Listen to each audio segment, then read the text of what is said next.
नमस्ते। सावित्री व्याख्यान माला जो हम लोग सावित्री वेदा के नाम से प्रारंभ कर रहे हैं, ये व्याख्यान माला नहीं है, ये एक आमंत्रण है। और आमंत्रण है सावित्री को पढ़ने का, रसपान करने का, सावित्री में डूबने का। सावित्री को समझना वो डूबने के बाद आता है। ये इसका एक लॉजिक बड़ा विचित्र है कि जो इसमें डूब जाता है वो समझ जाता है, और जो समझने की चेष्टा करता है वो सतह पर रहता है। दूसरा ये आमंत्रण है, श्री अरविंद ने जो अद्भुत भविष्य के लिए हम लोगों को दर्शन दिया है और पृथ्वी के लिए एक ना केवल संदेश दिया है, उन्होंने एक मार्ग दिखाया है और एक लक्ष्य रखा है। तो ये पहली बार कम से कम कॉन्शियसली पिछले अगर हम हजारों वर्ष देखें तो पहली बार एक ऐसा लक्ष्य है जिसमें पृथ्वी के समुचित कल्याण की बात हुई है, जो श्री अरविंद हम लोगों के सामने प्रस्तुत करते हैं। नहीं तो श्री अरविंद के पहले मनुष्य के पास दो विकल्प थे। एक, संसार में रहो सांसारिक जीव बन के, जैसा संसार है, और संसार में एक दूसरे की परस्पर मदद करो क्योंकि ये अच्छी बात है करना, ये एक लक्ष्य है। और दूसरा लक्ष्य है कि संसार अपूर्ण है, अपूर्ण रहेगा, तुम कितना भी कुछ कर लो, तो तुम्हारे लिए एक संभावना है कि तुम इससे बाहर चले जाओ और किसी निर्वाण में जाकर अपने आप को पूरी तरह आत्मसात कर दो। तो ये दो संभावनाएं थीं। कुछ लोगों ने इनको जोड़ा कि पहला जीवन, सांसारिक जीवन, तैयारी है निर्वाण के लिए या मोक्ष के लिए। तो उसमें हम देखते हैं कि जो व्यवस्था आई कि 4 आश्रम हैं, 4 पुरुषार्थ हैं कि जीवन को इस तरह से जीते हुए अंत में मोक्ष संन्यास। तो ये एक तैयारी है उसके लिए। तो ये मनुष्य के पास दो विकल्प थे, और जैसा कि हम लोग स्पष्ट रूप से देख सकते हैं कि दोनों ही अपूर्ण हैं। क्योंकि अगर हम केवल संसार में सांसारिक जीव बन के रहते हैं बिना किसी उच्च आदर्श के, बिना किसी उच्च अभिप्सा के, तो कहीं ना कहीं हम दुखी रहेंगे, क्योंकि हम एक सीमित बद्ध मनुष्य की तरह जिएंगे, और कौन पराधीनता में सुखी रह सकता है।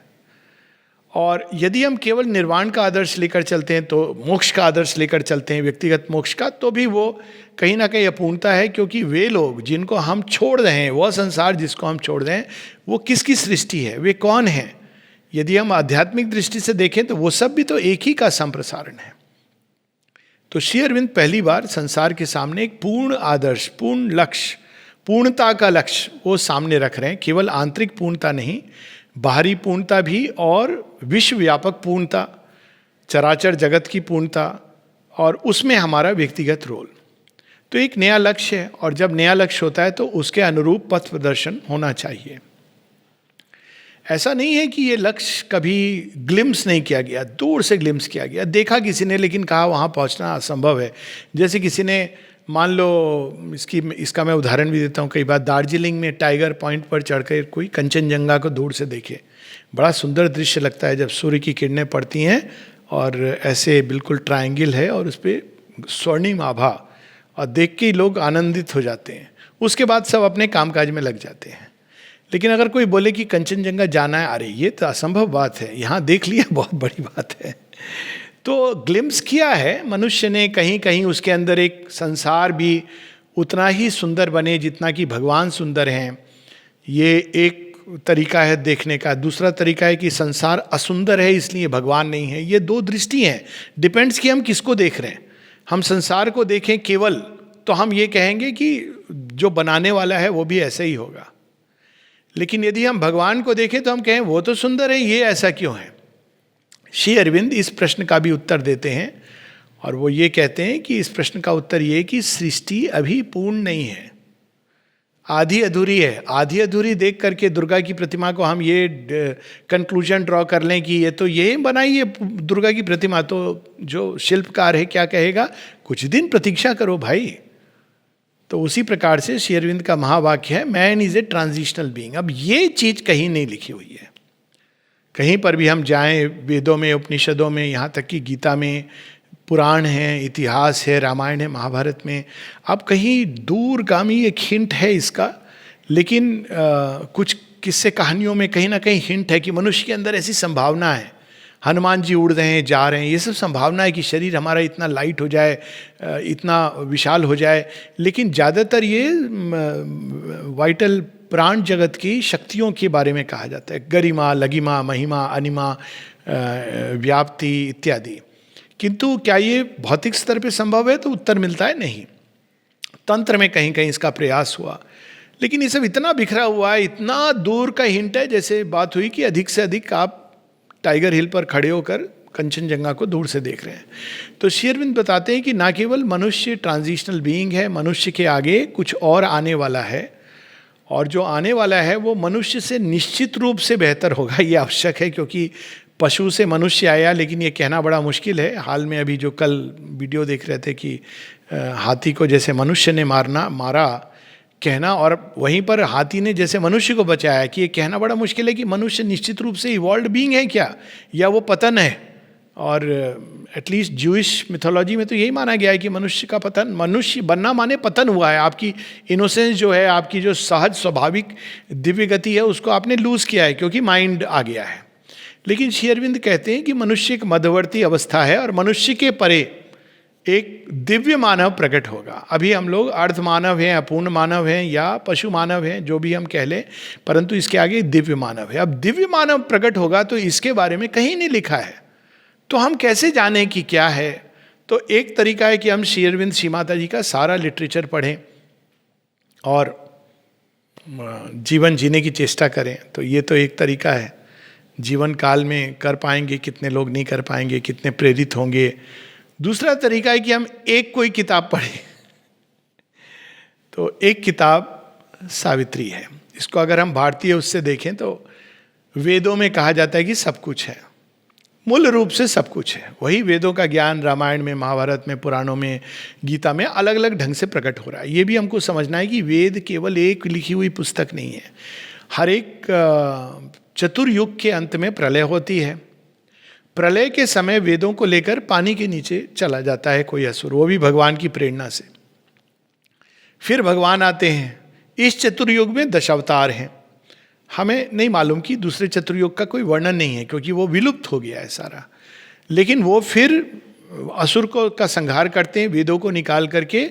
जो अब इस चतुर्युग का जो मनु होगा, नया मनु, 14 मनु हैं, तो ये इस युग के मनु हैं, श्रद्धावान मनु। तो श्रद्धा स्पेशल चीज़ है, उनको वो वेद पकड़ाते हैं। यानी वेद कोई पुस्तक नहीं है स्पष्ट रूप से, पानी में जा कर के एकदम वो डिजिटल कॉपी भी नष्ट हो जाएगी।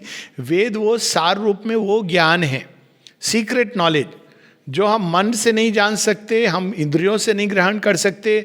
सब कुछ नष्ट हो जाए तो भी वो ज्ञान अपने मूल रूप में रहेगा। उसी ज्ञान के आधार पर सृष्टि होती है, और उसी ज्ञान से अपने आप को संबंध जोड़ना, उसके अनुरूप जीवन जीना, इसी को सनातन धर्म कहा गया। थोड़ी देर पहले इसकी बात हो रही थी। एक होता है लीगल के हिसाब से चलना, नैतिकता के हिसाब से चलना, कुछ आदर्शों के हिसाब से चलना, मूल्यों के हिसाब से चलना। ये सब छाया है, असल चीज नहीं है। असल चीज है कि सनातन सत्य के अंदर जो भगवान का संकल्प है उसके साथ अलाइन करना और उसके हिसाब से चलना। अब इसका टिपिकल एग्जाम्पल आता है भगवत गीता में। अर्जुन का नैतिक और आदर्श, जीवन के आदर्श मूल्य, ये सब कहते हैं कि तू शस्त्र नहीं उठा। तेरे दादा हैं, तेरे नाना हैं, मामा हैं, चाचा हैं, स्वजन हैं। लेकिन भगवान का संकल्प है कि तू शस्त्र उठा और संहार कर।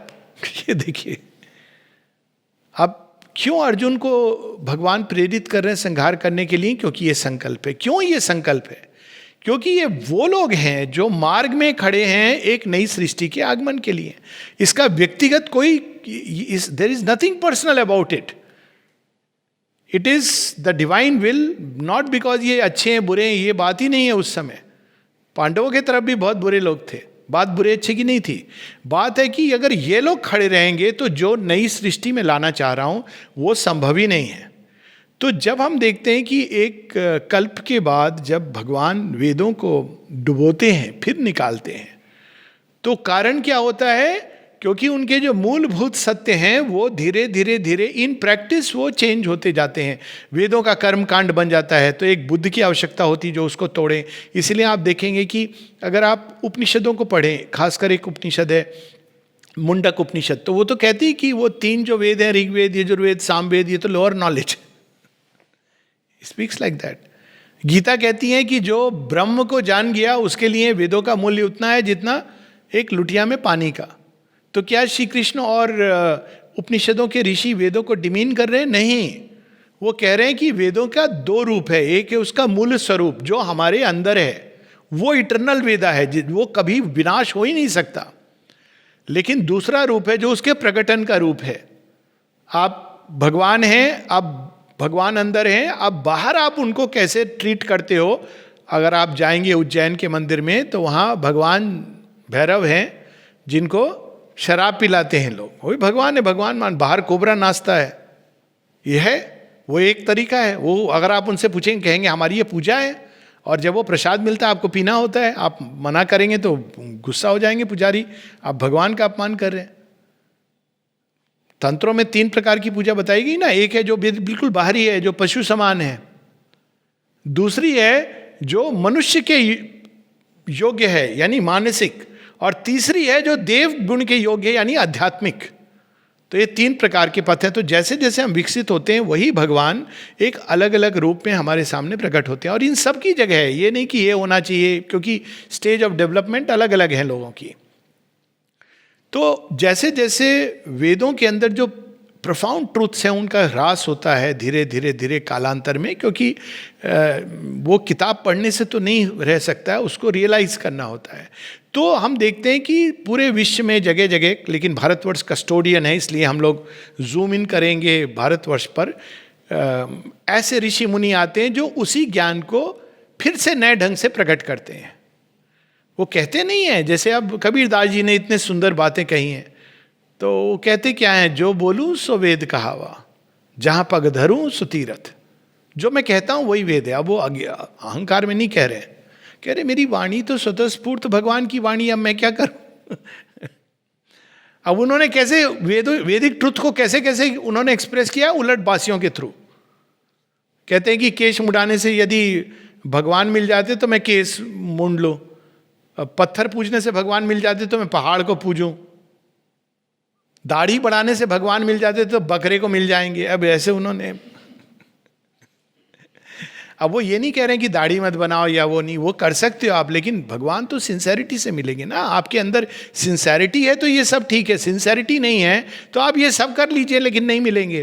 तो उस समय के अनुसार वो उसी वेद को, उस प्रोफाउंड ट्रुथ को, कि ये सीक्रेट नॉलेज है, इसको किसी बाहरी तरीके से आप नहीं प्राप्त कर सकते। कबीरदास जी ने इसको इस प्रकार से प्रकट किया, और गुरु नानक जी और अनेकों जो लोग आए उन्होंने वैदिक ट्रुथ्स को ही, सनातन धर्म के ही सत्य को अलग अलग ढंग से प्रकट किया। लेकिन लक्ष्य क्या था? वही लक्ष्य था जो उन्होंने बताया कि मोक्ष। क्या वेद केवल मोक्षवादी हैं? नहीं, श्री अरविंद ये बताते हैं कि वेद मोक्षवादी नहीं है। वेदों के अंदर एक सत्य है जो इग्नोर हुआ है over a period of time, और वो सत्य क्या है कि heaven and earth must become true and one. जैसा स्वर्ग है, यहाँ स्वर्ग वो पुराणों वाला और टीवी चैनल वाला स्वर्ग नहीं स्वर्ग यानी एक ऐसी उच्चतम अवस्था जहाँ सब कुछ सुंदर है, सब कुछ सुरम्य है, सब कुछ सामंजस्यपूर्ण है, सब कुछ स्वतः स्फूर्त ज्ञान से भरा हुआ है, सब कुछ प्रेम माधुर्य यही है वहाँ पर। तो वो जो अवस्था है, लेकिन धरती पर क्या है, सारे नोट्स डिस्कॉर्डेंट हैं। 2 लोगों को एक घर में बंद कर दो, पता नहीं क्वारंटीन में लोगों ने कैसे रहना सीखा बिना झगड़ा किए, पता नहीं रियली रहे कि नहीं। होगा झगड़ा, क्वारंटीन अच्छा मौका था इसको सॉर्ट आउट करने का मनुष्य का स्वभाव है। तो वेदों में एक बताया गया कि मनुष्य को जीवन जीते हुए, यानी गीता, भगवत गीता भी कहती है लोक संग्रहार, the forward march of mankind. लेकिन क्या चीज बच जाती है कि ये मैनकाइंड का मार्च जा कहाँ रहा है। एक और कह रहे हैं इंडिविजुअल लिबरेशन, तो इसके कारण कंफ्यूजन आता है लोगों के माइंड में कि लिबरेशन ही है तो ये सब की क्या जरूरत है। तो यहाँ श्री अरविंद, वेदों के अंदर एक ट्रूथ है जो केवल हिंट किया गया है, संकेत है कि वो देखो कंचनजंगा है, जब लोगों ने कहा वहां चढ़ना है, देखो इंडिविजुअली चढ़ सकते हो, ग्रुप के साथ नहीं जा सकते हो। इंडिविजुअली कैसे जाएंगे? एक आता है चीता हेलीकॉप्टर, उसमें 2 लोग जा सकते हैं। फिर वहां जाके क्या होगा? वहां आप उतर जाना, उतरने के बाद क्या होगा? ज्यादा देर जियोगे नहीं, हो गया कंचनजंगा आपका क्योंकि यू विल बी एक्सफिक्सिएटेड। तो अब देखा ये कैसे जाया जा सकता है, क्या कंचनजंगा को हम यहाँ क्रिएट कर सकते हैं? ये सब चैलेंजेस जो हैं वो वेदों के अंदर इम्प्लिसिट हैं, एक्सप्लिसिट नहीं है। और इसीलिए अब उसी वैदिक ज्ञान को एक नए ढंग से, जो उसके अंदर कहीं छिपा हुआ है लेकिन वो कालांतर में वो प्रकट नहीं हुआ, जैसी बात हुई, जो हिंट है इधर उधर, तो उसी ज्ञान को श्री अरविंद सावित्री के रूप में प्रकट करते हैं। तो इसमें क्या है? इसमें वो सब कुछ है जो वेदों में है, तीनों वेद में जो है वो सब कुछ है। ऋग्वेद के अंदर जो ट्रू नॉलेज है वो फायर, वो अग्नि, जो अभिप्सा की अग्नि हमको कहाँ तक ले जा सकती है, वो सब है। कैसे वो असेंड करती है थ्रू प्लेन्स ऑफ कॉन्शियसनेस, वो सब है। सामवेद की तरह इसमें वो भक्ति रस है जो मधुर वंडरफुल इंटोनेशन के थ्रू, सामवेद इज ऑल, साम इंग्लिश में भी यही वर्ड है, दे आर प्रेयर्स, ब्यूटिफुल मांत्रिक प्रेयर्स, मंत्र हैं वो। तो मंत्र है, मंत्र ऑफ ट्रांसफॉर्मेशन। सीमा ने बताया कि ये नए युग का मंत्र है।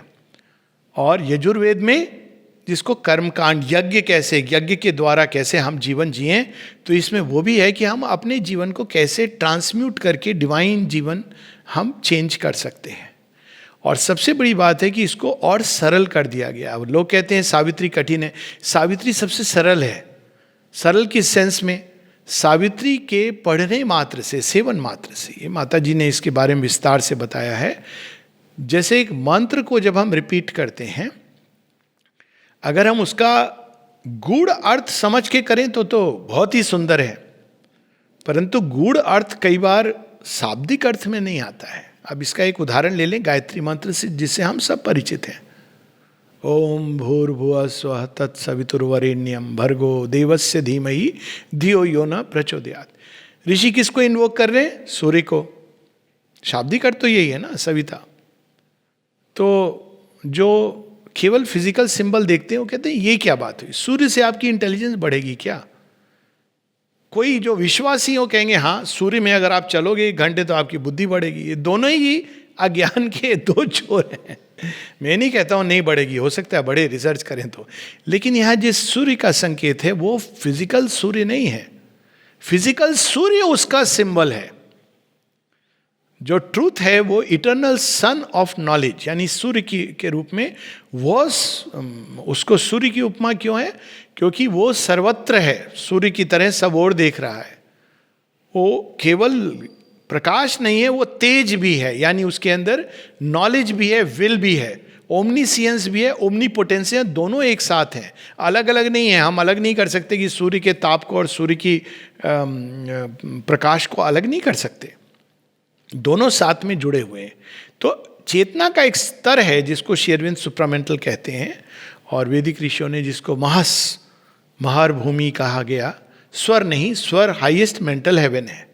कई लोग स्वर को महस समझते हैं। विज्ञान में लोग जिसको कहा गया, विज्ञान में किस सेंस में? वह जो ज्ञान इज द एसेंशियल नॉलेज, विज्ञान इज उसी का संप्रसारण सारी सृष्टि में, यानी सृष्टि के कण कण में वो ज्ञान है।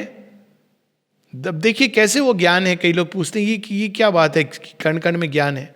अब बताइए, एक एटम को समझने के लिए वैज्ञानिकों को कितने एक्सपेरिमेंट करने पड़े, कितनी किताबें लिखी गई, कितने कॉम्प्लिकेटेड मैथमेटिकल इक्वेशंस हुए। वो सारी किताबें भी पढ़ के अंत में वैज्ञानिक क्या कहते हैं? हम श्योर नहीं हैं कि ये एटम पार्टिकल है कि वेव है ना। एटम से पूछो तुम पार्टिकल हो या वेव हो, वो कहेगा मुझे मालूम है, ये बुक्स तुम्हारे लिए है।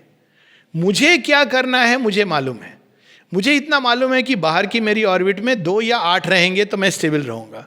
ये तो मैं किसने बताया? ये मेरे अंदर है, इनबिल्ट है। है ना, ये ज्ञान। तो ये ज्ञान उस तरह का ज्ञान नहीं है जिसको हम किताबी ज्ञान समझते हैं। ये ज्ञान या विद यानी नॉलेज, ये वो ज्ञान है, वो प्रज्ञा है जो, और ये प्रज्ञा और ऑर्डिनरी ज्ञान में क्या अंतर है? ऑर्डिनरी ज्ञान में मेरा ज्ञान तेरा ज्ञान, मेरा पॉइंट ऑफ व्यू तेरा पॉइंट ऑफ व्यू, लेकिन ये प्रज्ञा विश्वव्यापक है। यानी वो एक इलेक्ट्रॉन जो तुम्हारे धरती पर है और एक सौरमंडल के आखिरी कोनों में है, दोनों के अंदर ये कनेक्ट करके जोड़ रही है। ये भी वैज्ञानिकों ने बाय द वे शोध करके पा लिया है कि अगर यहाँ के इलेक्ट्रॉन को आप स्पिन दोगे तो चंद्रमा पे जो इलेक्ट्रॉन उसको ऑब्जर्व करोगे तो उसमें काउंटर स्पिन आएगी। है राइट? तो ये क्यों है? क्योंकि इंटरकनेक्टेड है। ये ज्ञान विद्या है, यानी वो एकत्व के आधार पर है। हमारा ज्ञान भाई ठीक है इसने कहा होगा, लेकिन मेरे अनुभव में ये क्या है? ये अज्ञान की भाषा है। मेरा अनुभव, तुम्हारा अनुभव, अज्ञान की भूमि पर अज्ञान की आंखों से किया हुआ अनुभव। जैसे कुछ लोग कहते हैं भगवान नहीं है, क्यों मैं नहीं देखता? तो तुमने तो न्यूयॉर्क नहीं देखा, तुमने तो बैक्टीरिया वायरस भी नहीं देखा। वायरस से सब डरे हुए हैं कि वायरस पक्का है। भगवान के बारे में देखो, सारे वैज्ञानिक बोलेंगे कि भगवान नहीं है। लेकिन ये सारे लोग जो कहते थे कि भगवान नहीं, क्योंकि मैं नहीं देख रहा हूँ, वायरस से डरे हुए हैं, देख नहीं रहे। तो ये एक अलग प्रकार का ज्ञान है। ये विद्या है जो सारी सृष्टि के कण कण में विद्यमान है, और वो सारी सृष्टि उससे निकल रही है। उसके अंदर हम कह सकते हैं ओरिजिनल ब्लूप्रिंट है। अब ये ब्लूप्रिंट धीरे धीरे धीरे over a period of time distort होने लगता है। ये अनेकों हाथों से जाता है, इसकी जेरोक्स कॉपीज होती हैं, हर जेरोक्स कॉपी फेड होने लगती है। तो कालांतर में जब ओरिजिनल हम कहें मालिक से, मैनेजर से, सुपरवाइजर से, प्लम्बर, सारा ये थोड़ा थोड़ा थोड़ा डिस्टॉर्ट होते, जो बाहर बनता है वो कुछ और बन जाता है। तो भगवान क्या कहते हैं? ये नहीं मैं चाहता हूँ, ये तो गलत हो गया। तो वो फिर सृष्टि को प्रलय में ले जाके फिर से वो प्रकट करते हैं। अब वो चेष्टा ये रहती है कि अब अलाइंड ज़्यादा सही हो।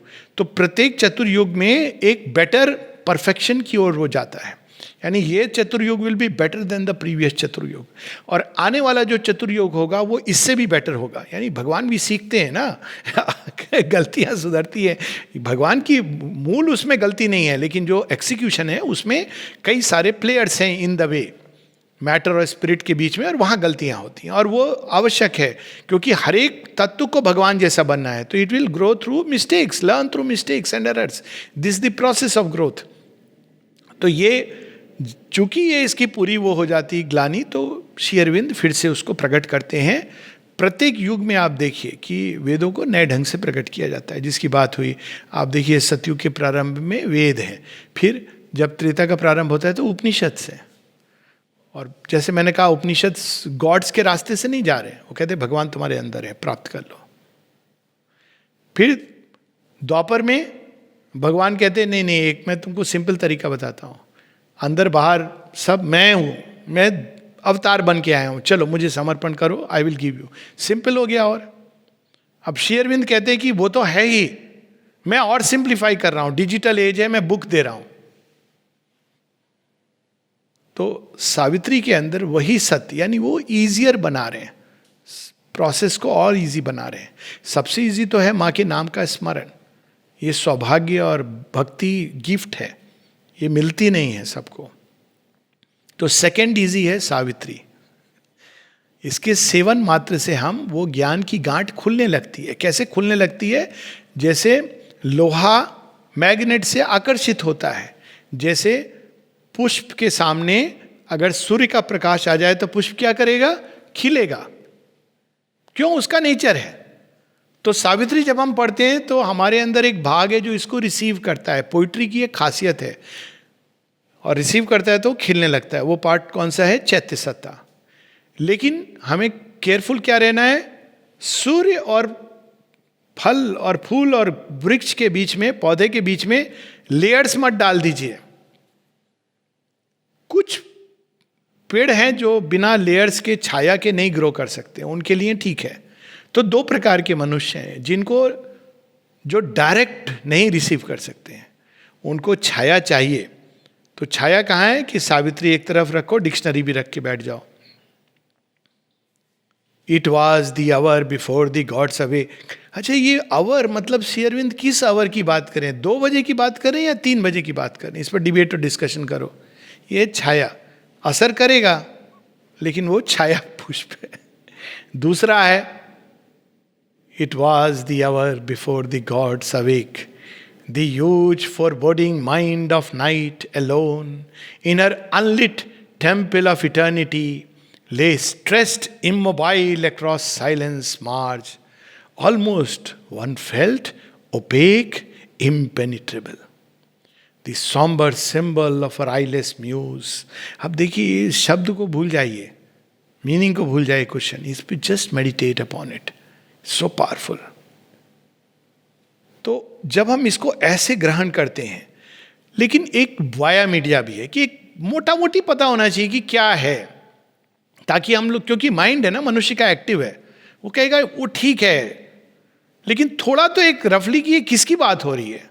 तो यही प्रयोजन है ये टॉक्स का. ये कोई वर्ड मीनिंग और स्कॉलिस्टिक और एकेडमिक टॉक नहीं है, और वो होनी भी नहीं चाहिए.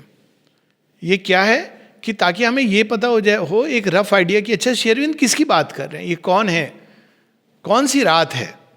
इतना काफ़ी है. किस रात की बात कर रहे हैं, कल रात की, परसों रात की, या उस महानिशा की जिसमें एक पूरे चतुर्युग के बाद सृष्टि डूब जाती है, या उस महानिशा की जहाँ से वो प्रारंभ होती है, निश्चेतना की अवस्था की, ओरिजिनल इनकॉन्शियंस, या प्रलय के बाद. ये इतना ओरिएंटेशन काफ़ी है. और थोड़ा बहुत कि प्रलय क्या है. तो जब एक बार हम ओरिएंट हो जाते हैं तो अच्छा ठीक है, बस इतना ठीक है. तो ये इसका बैकग्राउंड है. तो सावित्री एक वेद है, वेदों की तरह इसमें मंत्र विद्वाणी है. सीमा ने कहा इज द मंत्र ऑफ ट्रांसफॉर्मेशन. सावित्री वेद रूप में भविष्य दर्शन है, और केवल भविष्य दर्शन नहीं है, उसको पढ़ने से हम मार्ग पे बढ़ने की ना केवल प्रेरणा मिलती है बल्कि खुराक मिलती है, और वो ज्ञान हमारे अंदर प्रकट होता है कि हमें किस तरह से इस रास्ते पर जाना है.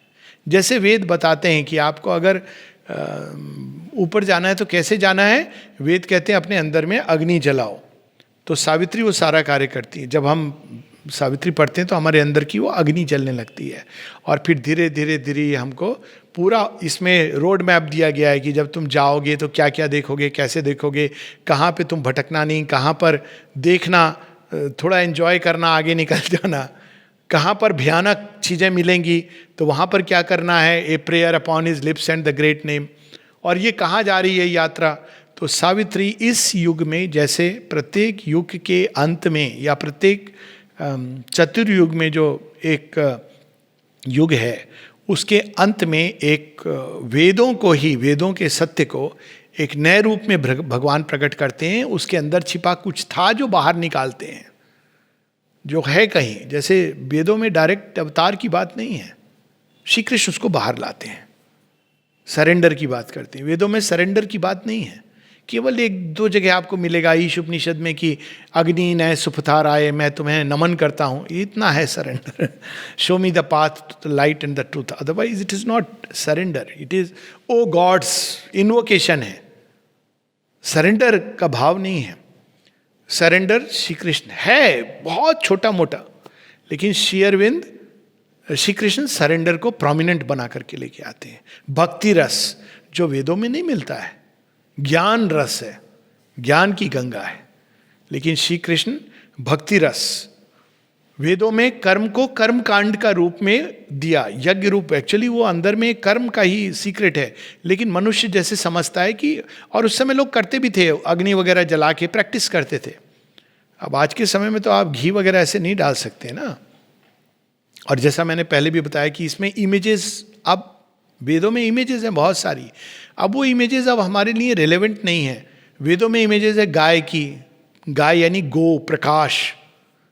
अश्व की, अश्व यानी शक्ति. यात्रा की, बोट. तो अब अगर आप इमेज देखेंगे यात्रा की तो देखेंगे ट्रेन, हवाई जहाज, स्पेस क्राफ्ट, बिकॉज अब इमेजेस चेंज हो गई हैं. प्रिंटिंग प्रेस, म्यूजिक की बहुत सारी इमेजेस हम लोग देखेंगे. तो इमेजेस जो हैं ये समय के हिसाब से सिंबल्स यूज किए हैं श्री अरविंद ने. तो वेदों की लैंग्वेज में ये जो रहस्य हैं ये सिंबल रूप से दिए गए हैं. पार्टली इसलिए क्योंकि सिंबल ही एक माध्यम है जिससे हम समझा सकते हैं, क्योंकि वरना तो ये आत्मदर्शन है. या तो हम उसको डायरेक्टली देखें, और नहीं देखें तो इसको सिंबल के माध्यम से. लेकिन ये केवल सिंबल नहीं है. श्री अरविंद बताते हैं कि इसमें शक्ति भी है जो सिंबल के ट्रूथ को हमारे सामने प्रकट करती है. वहीं से हम लोग प्रारंभ करेंगे इसमें प्रारंभ में ही श्री अरविंद एक ऑथर्स नोट देते हैं। सावित्री क्या है? बाहरी रूपरेखा से हम लोग परिचित हैं। सावित्री के 3 भाग हैं, पार्ट 1, बुक 1, बुक 2, बुक 3। ये अशुपति का योग है, श्री अरविंद के योग के ही अनुभव हैं। यानी श्री अरविंद ने कोई किताब में ये अनुभव नहीं पढ़े। ये सावित्री की स्टोरी तो बहुत छोटी है, उसमें बाहरी रूपरेखा है, लेकिन उसके जो श्री अरविंद के अनुभव हैं उन्होंने अशुपति के योग में दर्शा दिए गए हैं। ओरिजिनल स्टोरी में अशुपति 3 दिन का योग करते हैं। क्यों वो तपस्या करते हैं? ताकि वो उनको पुत्री चाहिए जो सारे संसार में कल्याण करे। फिर बुक पार्ट 2 क्या है? सावित्री का योग, जो प्रारंभ होता है बुक 4 से चलता है बुक 8 तक। बुक 7 कह सकते हैं, बुक 8 वो जब हम लोग आएंगे, कल हम लोगों ने इंग्लिश की उसमें इसकी बात की है।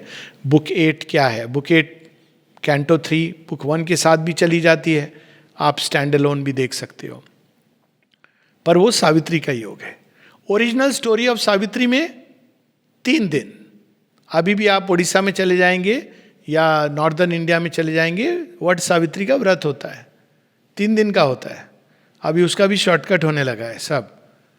ओरिजिनल व्रत 3 दिन का व्रत करके आप हस्बैंड को काल से ही मुक्त हो जाए, तो टू मच है। तो जैसे ब्रह्मा का 1 दिन, तो सावित्री के 3 दिन क्या हैं? ये इसमें सावित्री का योग ना जाने कितने दिन चलता है, और वो सारा योग विस्तार में कि वास्तव में उन्होंने क्या व्रत किया था, वो कौन सा वट वृक्ष है। वट वृक्ष क्या है? वो सृष्टि का प्रतीक है। कैसे सृष्टि का प्रतीक है? उसमें ऊपर से शाखाएं नीचे आने लगती हैं और नीचे जाके जमा हो जाती हैं, फैलता चला जाता है सृष्टि की तरह। अब आप जाके बाहरी वट वृक्ष उसका सिंबल है, वो ट्रू, इसलिए वो पूजनीय है। लेकिन अगर ओरिजिनल को भूल जाएंगे तो सिंबल का मजा समाप्त हो जाएगा। तो original has to be remembered always, ताकि we must go back. Symbol क्या होता है? रिप्रेजेंट करता है एक सत्य को। तो ये दूसरी चीज है बुक 2 पार्ट 2। और पार्ट 3 क्या है? बुक 9, 10, 11, 12, टोटल 12 बुक्स हैं। पार्ट 3 में सावित्री और ओरिजिनल स्टोरी में सावित्री यम का संवाद है। कितनी देर चलता है वो? Basically from night till morning या लेट नाइट, उसी दिन की बात है। वो यमराज लेके जा रहे हैं, सावित्री साथ साथ चल रही हैं, कुछ क्वेश्चन आंसर होते हैं, यमराज इंप्रेस्ड हो जाते हैं। वो एक ऐसा गुगली वाला क्वेश्चन होता है कि वो खुद ही उलझ जाते हैं, कह देते हैं सावित्री को कि शतपुत्र पुत्री भव। फिर सावित्री कहती हैं बैठाओ, तो कहते हैं शादी कर लो फिर से। कहते हैं कैसे धर्मराज हो आप? तो अब क्या हुआ, वो धर्मराज जब वो कहती हैं तो वो यमराज को अपग्रेड कर रही हैं, रूपांतरण हो रहा है। तो यमराज शुरू में क्या कर रहे थे? मैकेनिकल लॉ, मुझे मारना है, मैंने मार दिया, खत्म बात, टाइम आ गया था, फिनिश्ड। सावित्री उनको बता रही हैं आप यमराज बाद में हो, धर्मराज पहले हो। आपको जो काम दिया गया था वो धर्म को मेंटेन करना, इटर्नल लॉ। यमराज कौन है? सूर्य के ही पुत्र हैं। सूर्य और छाया, यानी वो जो ओरिजिनल ट्रूथ है उसको रिसीव नहीं कर पाएगा मनुष्य, तो एक इग्नोरेंस में यमराज छाया रूप में वो विद्यमान है। तो उन्होंने उस ट्रूथ को धीरे धीरे धीरे डिस्टॉर्ट, अगर ओरिजिनल स्टोरी में जाएं, श्री अरविंद ने तो वो छाया ही है जो सूर्य की से लेती है सब कुछ, लेकिन चूंकि वो छाया है वो उसका रूप चेंज कर देती है। ये ओरिजिनल सेंस है श्री अरविंद के, उसमें death is the shadow of God, मिथ्या बना देती है। तो यमराज क्या कहता है? देखो सृष्टि का विधान है क्या, जातस्य ध्रुवस्य मृत्यु, जो जन्मा है मरेगा। तो सावित्री कहती है पर मैं तो कॉन्शियस हूं अपनी इमॉर्टैलिटी की, तो मेरी स्पिरिट की इमॉर्टैलिटी मैं तो सबके लिए मांगूंगी। तो वो क्या करती, कहती कि मरेगा ये तो कह दिया आपने, आपने इसमें ये भी लिया अकाउंट में कि प्रेम भी हो सकता है। प्रेम प्रेम कुछ नहीं होता है बच्ची, मृत्यु ही सत्य है। अच्छा, एकमात्र सत्य है, जीवन कुछ नहीं है, अल्टीमेट मृत्यु ही सत्य है। क्यों? क्योंकि हर एक देवता अपने ही बखान करता है ना कि मैं ही हूं, तो मृत्यु तो अल्टीमेट ट्रूथ है। तो सावित्री कहती है कि मृत्यु से पहले भी बड़ा सत्य कौन है? प्रेम। क्यों मृत्यु से भी बड़ा सत्य है? क्योंकि यहां पे हम देखते हैं पहला ही कैंटो सावित्री का कि भगवान प्रेम, जब सृष्टि के अंदर महाअंधकार की अवस्था हो जाती है तो सृष्टि के अंदर से एक पुकार जाती है और जगन माता अपने ही हृदय का सबसे अद्भुत भाग अपने हृदय से निकालकर सृष्टि में डाल देती हैं। क्यों डालती हैं? सृष्टि को बचाने के लिए। और वही भाग चैत्य सत्ता बनता है और उसका स्वरूप क्या है? प्रेम। यानी सृष्टि के अंदर प्रेम गया, इसलिए वो मृत्यु के अंदर से खींच करके ला रहा है मैटर को, लाइफ को, माइंड को, अभिप्सा को। दिस एक्सप्लेन्स जो विज्ञान में एक्सप्लेन नहीं है। विज्ञान में क्या अनएक्सप्लेन्ड है कि केओस होना चाहिए था, ऑर्डर कैसे है ना? ओरिजिनली अगर आप जितना सब एटॉमिक पार्टिकल्स में जाएंगे आप उसको नियम बंद करना मुश्किल हो जाएगा, लेकिन ऑर्डर कैसे आया ये पार्टिकल्स के रैंडम डांस में? तो ऑर्डर कैसे आता है? जब कोई चीज जोड़ती है। वह शक्ति जो नृत्य कर रहे पार्टिकल्स को निकालती है बीज की तरह अंधकार से, उनको जोड़ती है और उनसे जोड़ के इलेक्ट्रिकल चार्जेस से, उनके घात संघात से अणु बनाती है, मॉलिक्यूल्स बनाती है, फिजिकल बॉडी बनाती है, फिर उसके अंदर से प्राण को जोड़ देती है, प्राण के साथ मन को जोड़ देती है, नाना प्रकार के जीवन उन सबको जोड़ करके आगे ले जा रही है। वो प्रेम है। तो सावित्री बताती हैं कि ऑलरेडी मैं तुमको हरा चुकी हूं, देखो तुम्हारा साम्राज्य समाप्त हो रहा है। तो भयभीत होता है, कहता हाँ वो तो है, जब से प्रेम आया है संसार में खलबली हुई है। प्रेम नहीं आता तो सब ठीक था, सब मेरी शांति से सो रहे थे, आपने तो हमारी शांति भंग कर दी। कहा? सावित्री कहती यस, मैं तो यही करने आई हूं, मृत्यु की शांति को भंग करके मैं वहां शिव की शांति को स्थापित करना चाहती हूं। तो जो लास्ट पार्ट है वो प्रेम और मृत्यु का संवाद, वाद संवाद, और अंत में मृत्यु के ऊपर सावित्री की विजय, जो ओरिजिनल स्टोरी है। ओरिजिनल स्टोरी इससे अंत हो जाती है, सत्यवान चले जाते हैं। श्री अरविंद क्योंकि अब वो आगे की भी चीज बता रहे हैं, तो वो आगे का बताते हैं कि इसके परिणाम स्वरूप क्या होने वाला है। प्रेम की ही विजय होगी और वो जो लास्ट विक्ट्री होगी लव की, उसके परिणाम स्वरूप एक नई सृष्टि की रचना होगी। मनुष्य के अंदर से एक दिव्य मानवता जन्म लेगी जो पूरे संसार को प्रेम के आधार पर चलाएगी। अभी डिवीजन के आधार पर चलता है। तो सावित्री से कम 3 चीजें तो सीधी की सीधी हम लोग सीख सकते हैं। पहला, भाग्य को जीता जा सकता है। कितनी अद्भुत बात है। लेकिन ऐसे नहीं कि विशफुल थिंकिंग से। ये कोई वो किताब नहीं है दी सीक्रेट की जो हम सोचेंगे यूनिवर्स कॉन्स्पायर करके क्रिएट कर देगा। इतना सरल होता तब तो मिडास टच वाली बात है। पर जीता जा, एक उपाय है भाग्य को बदलने का। और वो उपाय कहाँ है? सावित्री बताती तुम्हारे अंदर है। कहाँ तुम्हारे अंदर? तुम्हारे ही अंदर एक भाग है जो स्वयं को परात्पर से कनेक्ट कर सकता है, जो मृत्यु को, जो भाग्य को बदल सकते हैं। ओरिजिनल स्क्रिप्ट राइटर से a prayer, a master, a prayer, a master act, a king idea can link man strength to transcendence force, then miracle is made the common rule. One mighty deed can change the course of things. A lonely thought becomes omnipotent. ये है हमारे अंदर, ये चाबी है। अच्छा, भाग्य बदला जा सकता है, चाबी प्राप्त करनी है। दूसरा सत्य जो बताते हैं और वो ये है कि जो संसार की सबसे बड़ी शक्ति है वो कौन सी है? प्रेम, ओरिजिनल पावर। तो आप ज्ञान से चले जाओ, ये चीज श्रीमद् भगवत गीता हिंट करती है। अगर आप गीता को 6 चैप्टर के भाग में डिवाइड करो तो पहले 6 चैप्टर में गीता का सार है, लेकिन अंत में थोड़ा प्रेम का टच है। नेक्स्ट 6 चैप्टर लेकिन प्राइमरीली ज्ञान है, सांख्य योगा नाम ये सब है उसमें। फिर आप नेक्स्ट चैप्टर कर्म प्रधान है, अब प्रेम थोड़ा और आने लगा है। लास्ट 6 चैप्टर्स वही चीज है, इलेबोरेटेड है, लेकिन अब वो प्रेम भक्ति प्रधान है। ये अपने आप देखोगे क्या। और कल्मिनेटिंग क्राउन क्या है? सर्वधर्मान परित्यज्य मामेकम शरणम व्रज। तो ये एक दूसरा बहुत बड़ा सत्य है कि प्रेम। लेकिन अगेन कौन सा प्रेम? But first human love must change its ways to ways divine. वो प्रेम एक बीज रूप में है, लेकिन वो अशुद्ध सोना है. अगर आप 10 कैरेट का गोल्ड है या 12 कैरेट का गोल्ड है तो उसमें उतना मूल्य नहीं है. आपको बोले गोल्ड है या पानी चढ़ा गोल्ड है, इट मस्ट बी वो प्योर गोल्ड हमारे अंदर है, उसको हमको शुद्ध करके human love has to be transmuted into divine love. तब उसके अंदर वो ओरिजिनल पावर हमारे हम उसको जानेंगे, उसका टच क्या होता है, वो कैसे उसमें वो शक्ति होती है. माँ कहती है love is the has the power of transformation, not even purification. कहती प्योरिटी डिस्ट्रॉय करके बिल्ड करती है, love can transform without destruction. बिना विनाश किए वो चेंज कर सकती चीज़ों को. तीसरा, हम अकेले नहीं हैं. अर्जुन के साथ श्री कृष्ण हैं और सत्यवान के साथ सावित्री है. प्रत्येक सत्यवान के साथ, क्योंकि सत्यवान एक रिप्रेजेंटेशन है किसका?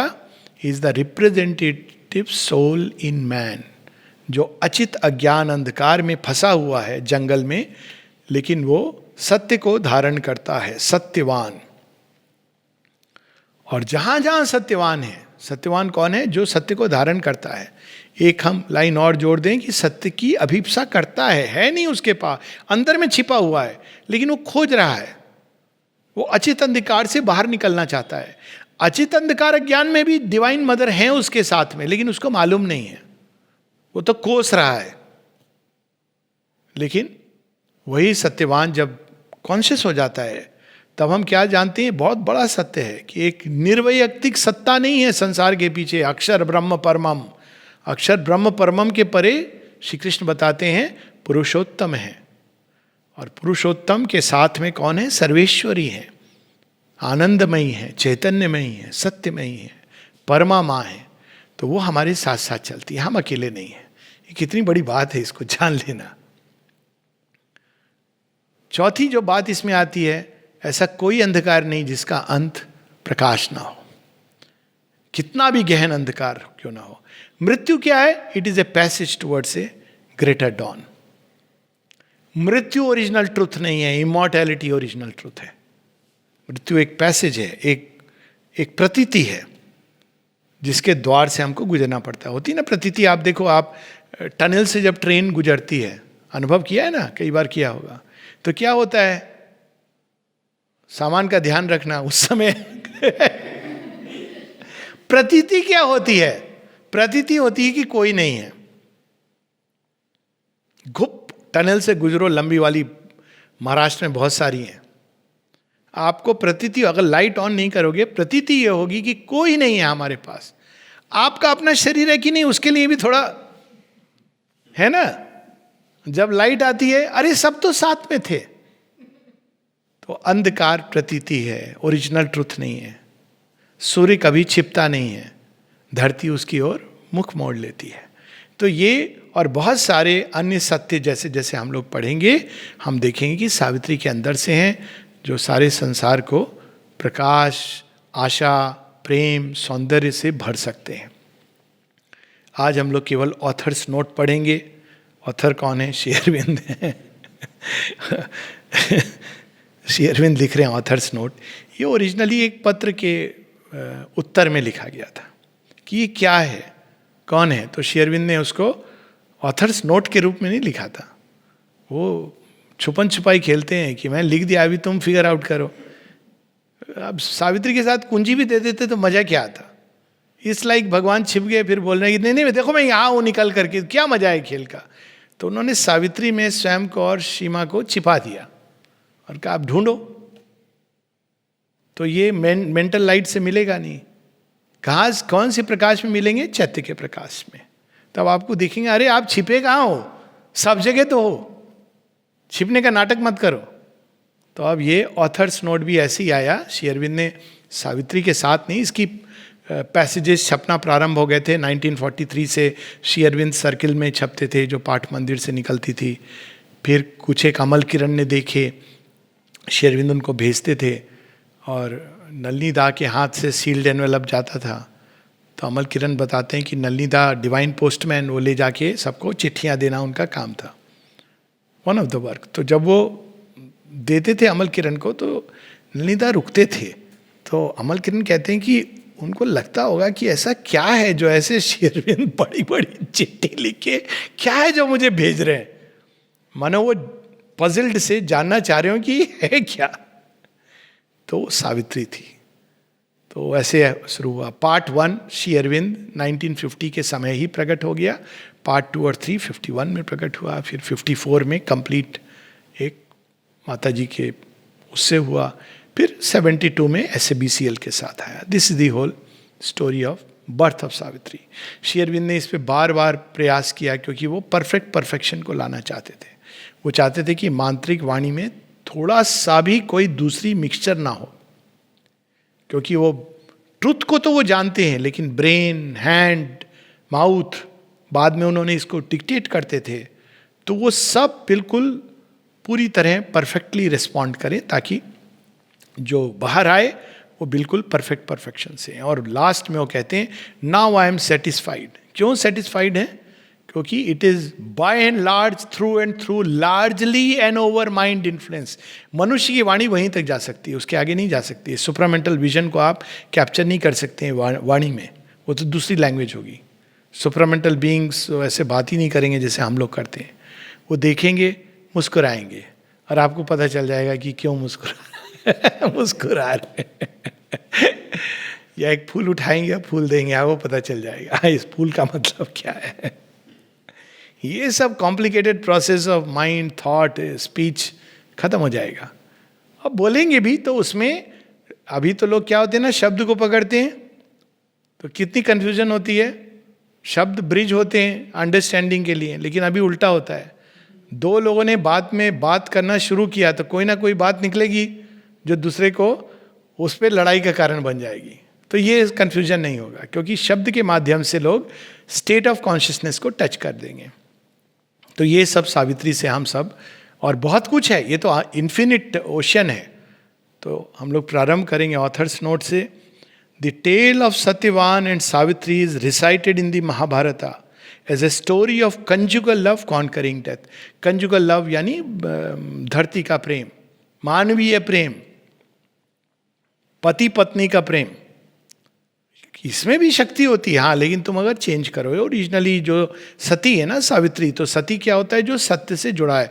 सती का इससे कोई लेना देना नहीं है कि आग में चढ़ गई। अंदर की जिसने सत्य की ज्वाला को जगाई हुई है और जिसके प्रेम में सत्य है, ये सती है। द्रौपदी भी सती है, मंदोदरी भी सती है, जस्ट इमेजिन। अनुसुईया भी सती है। ये आप सोचो, सावित्री भी सती है, जिसके प्रेम में ट्रूथ है अंदर में। वो ट्रूथ से जो प्रेम निकलता है वो सत्य होता है। तो कंजुगल लव कॉन्करिंग डेथ, जो मृत्यु को जीत सकता है। But this legend is as shown by many features of the human tale one of the many symbolic myths of the Vedic cycle. बहुत सारी कहानियां हैं वैदिक साइकिल में जो वास्तव में मिथक यानी मिथ्या नहीं है, सांकेतिक है। दोनों में डिफरेंस है। यानी वो कहानी फिजिकली हुई हो या नहीं हुई हो, लेकिन उसमें एक बहुत बड़ा सत्य छिपा है, उसको पकड़ना चाहिए। जैसे आप पता नहीं ये लोग करते कि नहीं, हमारे नॉर्थ इंडिया में ऐसे एक शरद पूर्णिमा होती है। तो शरद पूर्णिमा में आप खीर कैसे खाते हैं पता है किसी को? आप खीर को चंद्रमा के नीचे रख देते हैं और कहा जाता है कि इसका स्वाद बड़ा अच्छा होता है। अब बोलो क्या इसके पीछे संकेत है? पूर्ण चंद्र क्या है? पूर्ण चंद्र is the full moon, is the symbol of spiritual consciousness in its fullness. चंद्रमा स्पिरिचुअल माइंड का सिंबल है, इसीलिए वो वैक्सिंग एंड वेनिंग है, क्योंकि सूर्य में सुपरामेंटल ट्रूथ में ही आपको उसकी फुलनेस मिलेगी। तब तक वो कॉन्शियसनेस वैक्सिंग और वेनिंग रहेगी। लेकिन शिव ने अपने सिर पे धारण किया हुआ है, तो कंप्लीटली कभी जाएगी नहीं, क्योंकि इटर्नल इज अपहोल्डिंग इट। तो बड़ी सिंपल संकेत है। तो जब फुलनेस पे आपकी स्पिरिचुअल कॉन्शियसनेस जब परवान चढ़ेगी, उसमें भी एक विशेष दिन शरद पूर्णिमा, जब सूर्य भी ढका हुआ है, फिर आप मून का ही प्रकाश है जो पोषित कर रहा है, तब जब आप खीर क्या है? क्षीर सागर, खीर सागर, मिल्क ऑफ नॉलेज। तब आप जब ज्ञान के अंदर क्या चीज का समावेश करेंगे? सोमरस, डिलाइट, चंद्रमा सोम रस के देवता हैं। जब ज्ञान के साथ आनंद मिल जाएगा तो उसका स्वाद अनुपम होगा। अब देखिए कितना बढ़िया सिंबल है, कैसे प्रिजर्व किया गया, जनश्रुति के द्वारा और एक्शन के द्वारा। किसी किसी को ये डिकोड हो जाता है, अरे इतना सुंदर है। फिर आप, ये जरूरी नहीं कि खीर रखें ना रखें, पर आप समझ गए। तो इस प्रकार से ये मिथ है, सिंबॉलिक मिथ टेल है, symbolic myths of the Vedic cycle. अब उस समय लोग इस प्रकार से प्रेजेंट करते थे, अभी उसके विस्तार में मैं नहीं जा रहा हूं क्यों ऐसे प्रेजेंट करते थे। सत्यवान कौन है, सिंबल क्या है, is the soul of man, soul carrying the divine truth of being within itself but descended into the grip of death and ignorance. हम सबके अंदर सत्य है, लेकिन हम अज्ञान अंधकार में आ गए हैं, तो हम अपने ही सत्य को भूल गए, टनल से जा रहे हैं। टॉर्च लाइट अंदर है, हम पूछ रहे हैं भैया जरा थोड़ा अग्नि दे दो, अग्नि दे दो। लालटेन लेके जा रहे हैं घर घर पे, ठक ठक, थोड़ी अग्नि है, अग्नि है, नहीं है, नहीं है। कोई कहता है मूर्ख, लालटेन लेके क्या जा रहा है, अग्नि तेरे पास है। तो वैसे ही हम सत्यवान हैं, भूल गए हैं कि सारी अग्नि हमारे ही अंदर है। Savitri is the divine word, daughter of the sun, divine word. Word यानी शब्द, शब्द क्या है, वो स्पंदन है। शब्द के अंदर जो शक्ति होती है, अर्थ बाद में आते हैं, लेकिन उसके अंदर ध्वनि और ध्वनि का स्पंदन। आप देखिए महाभारत युद्ध होने के पहले क्या होता है, कोई भी युद्ध होने के पहले पहले क्या करते थे, शंख ध्वनि, गांडीव की टंकार। सुन के ही लोगों को लगता था अरे अर्जुन कहीं है, भागो भागो भागो। गांडीव की टंकार, भयभीत हो जाते थे योद्धा। श्री कृष्ण का पांचजन्य, लोग कहते थे कोई बहुत बड़ी विजय या तो हो गई या होने वाली है, श्री कृष्ण ने शंख बजा दिया। तो ये ध्वनि, अभी भी ध्वनि, ध्वनि का कितना, और ध्वनि के साथ उस ध्वनि को जब आप मिक्स और मैच करते हैं, जैसे आजकल डीजे डिस्टॉर्ट कर देते हैं चीजों को, ओरिजिनल मिक्सिंग मैचिंग ध्वनियों का कहाँ है, वर्ड फॉर्मेशन में। ध्वनियों को जोड़ करके शब्द बनते हैं। वृत्र, वृत्र, वृत्र क्या है, आप देखिए व्र, टेयर कर रहा है कोई, फाड़ रहा है कोई चीज को, किसको कहते हैं, असुर भी है और वो जेकॉल भी है, जो चीर करके खा लेता है। अब देखिए एक शब्द से, ध्वनि से ही आपको, तो ध्वनि जुड़ करके शब्द बनते हैं। मानव मनुष्य के साथ अर्थ जोड़ देता है, लेकिन अर्थ ओरिजिनल नहीं है। आप देखिए कि अलग अलग भाषाओं में सेम ध्वनियों के अलग मतलब हैं। तो ये ध्वनि और ध्वनियों के संगम से शब्द बनता है, शब्द के अंदर अर्थ जुड़ते हैं। लेकिन ध्वनि के पहले क्या है, चेतना की अवस्था। आप ध्वनि क्यों यूज करते हो, आप कुछ समझाना चाह रहे हो ना। कोई मौन है, बोले मैं मौन रहूंगा, उसको किसी को कहना है कि तू जा, तो कैसे कहेगा, कहेगा और किसी को कहना है तू आ, तो कहेगा है ना। वही ध्वनि के माध्यम से आ जा, तो उसके पीछे क्या है, भाव है। तो मूल क्या है, चेतना की अवस्था। तो चेतना की अवस्था को स्पंदन के माध्यम से अभिव्यक्त करना, ये शब्द है। और जब वो परफेक्टली स्पंदन को, उच्च चेतना को जब वो स्पंदन के माध्यम से आप प्रकट करते हैं, तो वो मंत्र होता है। वो कहाँ पाया जाता है मंत्र, हृदय की गहराइयों में। और जब उसी निम्न चेतना को जब आप ध्वनि के माध्यम से अभिव्यक्त करते हैं, तो क्या होता है, वो गाली होती है। और मंत्र क्या करता है, ऊपर उठाता है, और गाली क्या करती है, पतन की ओर ले जाती है। वही शब्द है, वही ध्वनियां हैं। माता जी कहती हैं abusive language is spiritual suicide. मुझे लगता है भारतवर्ष का एक पतन का कारण ये भी है, जो आधुनिक 100 ईयर्स में देखिए कई जगहों पर गालियों का प्रयोग, इट इज पतन की ओर ले जाता है आपको, स्पिरिचुअल सुसाइड है। और वही ध्वनियाँ आपको ऊपर उठा सकती है। तो ध्वनि का खेल है ये। तो यहाँ वो डिवाइन वर्ड है, डॉटर ऑफ द सन, सूर्य को ही अपने अंदर धारण किए हुए हैं। जब कोई भी पुत्री होती है, उसका ओरिजिनल कौन होता है, पिता। पति में भी पिता को ढूंढ रही है, भाई में पिता को ढूंढ रही है, संसार में पिता को ढूंढ रही है, पिता के ही सिखाए हुए तरीके से वो अभी पति के घर में जाकर बनाने वाली है संसार को। वो शुरू में हस्बैंड बोलेगा ऐसे चलो वैसे चलो, सासू जी ये सब सुनेगी, बाद में मेरे घर में मैंने सीखा था, वो अल्टीमेटली आएगी आज नहीं तो कल। ओरिजिनल मॉडल है। तो डॉटर ऑफ द सन, उन्होंने इस सत्य को धारण किया है जो धीरे धीरे वो प्रकट करेंगी।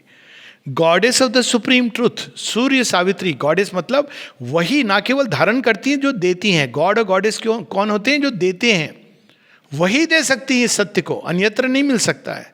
तो therefore she is the goddess of the supreme truth who comes down. लेकिन वो वहां नहीं खड़ी है। अंतर क्या है? जैसे सूर्य की किरणें धरती तक आती हैं, सूर्य वही है, तो सूर्य पुत्री सावित्री धरती तक आती हैं। प्रेम वश who comes down and is born to save. किसको बचाने के लिए? सत्यवान को बचाने के लिए। अश्वपति जो सावित्री के पिता हैं, the Lord of the horse, Ashwapati, horse power. अभी भी जब करना होता है, किसी को दिखाना होता है शक्ति, तो आप घोड़े को पेंटिंग में बनाते हैं। तो वाइल्ड शक्ति, लोअर वाइटल, तो ऐसा घोड़ा बनेगा। प्योर डिवाइन फोर्स, तो वाइट हॉर्स। कल की अवतार आती है ना प्योर वाइट हॉर्स पे। तो अब कोई बोलेगा कल की अवतार तो अभी आके घोड़े पे चढ़ेंगे नहीं, क्योंकि अभी तो मोटरसाइकिल है, ये है वो है, घोड़े पे कौन चढ़ता है? तो कहेंगे अरे मूर्ख, मैं उस घोड़े की बात नहीं, घोड़ा एक प्रतीक है। So white horse is divine consciousness. और तलवार, अब आज के युग में तलवार लेके कोई जाएगा? इट इज डिवाइन नॉलेज जो स्ले करती है, जैसे सुदर्शन चक्र, इट स्लेज डार्कनेस। तो उसी प्रकार से Ashwapati, the Lord of the horse, her human father is the Lord of तपस्या, शक्ति जो तपस्या द्वारा। और तपस्या क्या है? वो नहीं जो हम लोग टेलीविजन और चैनल्स पे देखते हैं, ये कपड़ा पहन के, ये कमंडलो लेके, बगल में दान दक्षिणा की पेटी, देखो कैश देना, चेक नहीं, जीएसटी लगेगा। वो तपस्या नहीं है। तपस्या वो भी नहीं है मैं खाऊंगा नहीं, मैं पीऊंगा नहीं और सबको बता रहा हूं देखो मैंने 20 दिन भोजन नहीं किया, तो अहंकार है। ऐसा होता है कई बार, ऐसे साधु, एक बार मैंने देखा कि इन्होंने 20 दिन खाना नहीं खाया, 21वें दिन पूरी बारात निकली, उनकी प्रोसेशन निकला। ये किसी ने रिनाउंसिएशन लिया और वो बड़ा रिच आदमी था, तो उसने जितने भी रिनाउंस किए थे लोगों ने जिसको ज्वाइन कर रहा था वो, उनको उसने पार्टी दी एक जहाज के ऊपर। तो ये सब रिनंसी, ये सब तो दिखावा है। तो फिर व्हाट इज तपस्या? The concentrated energy of spiritual endeavour.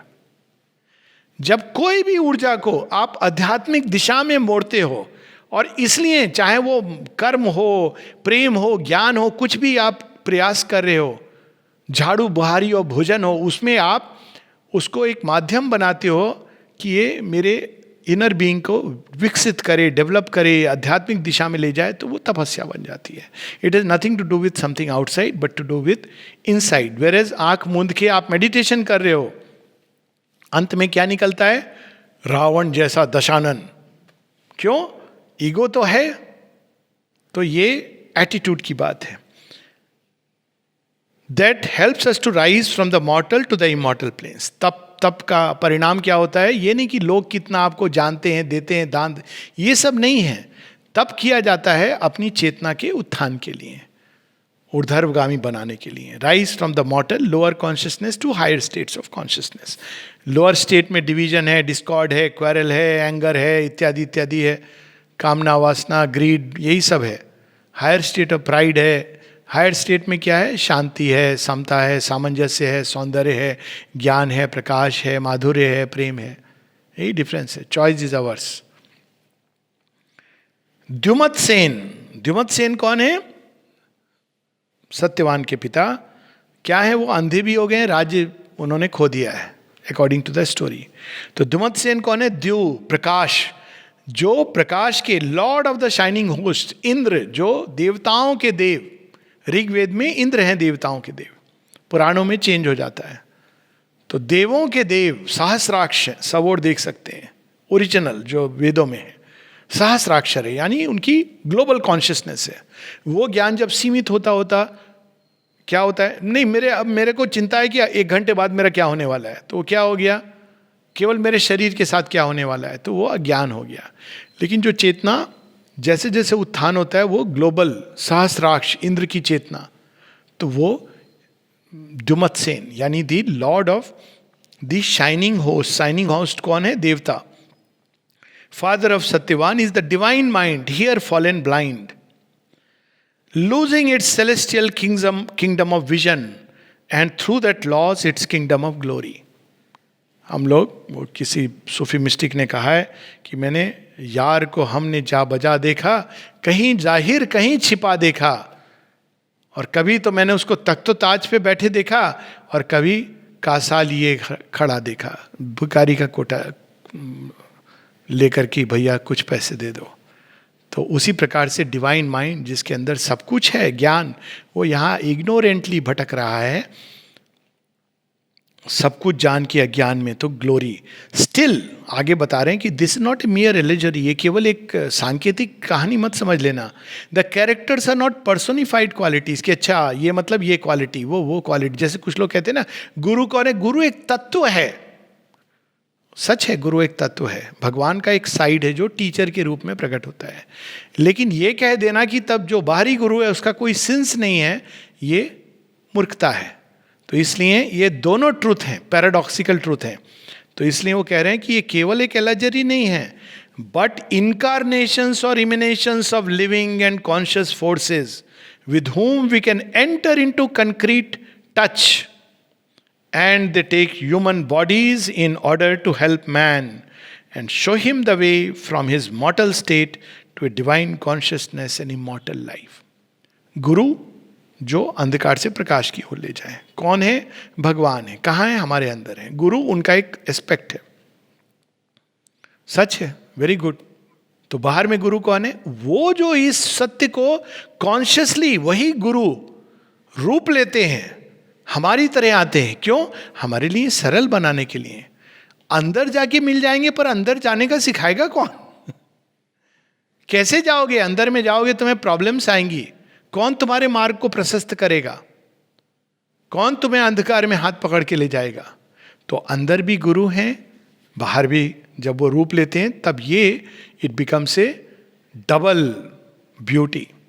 इसीलिए गुरु को सरेंडर कहा गया है, is the surrender of surrender. Shri Krishna, Shri Aurobindo से ये प्रश्न पूछा गया तो श्री अरविंद कहते हैं कि यस, क्योंकि जब हम बाहर गुरु को सरेंडर करते हैं तो हम अंदर तो सरेंडर किया ही हुआ है, लेकिन हमारा बाहरी बीइंग और हमारा बाहरी पर्सनैलिटी, हमारा शरीर, बाहरी मन, ये सब पार्टिसिपेट करता है in the Joy of surrender. तो श्री अरविंद के योग में तो ये करना ही, क्योंकि ये श्री अरविंद का योग इंटीग्रल योग है, वो केवल अंदर का योग नहीं है। इसमें सब बाहर, इनफैक्ट श्री अरविंद कहते हैं कि अगर बाहर की चेतना नहीं चेंज होती है तो कुछ चेंज नहीं हुआ है। तो इनर भी है, बाहर भी है।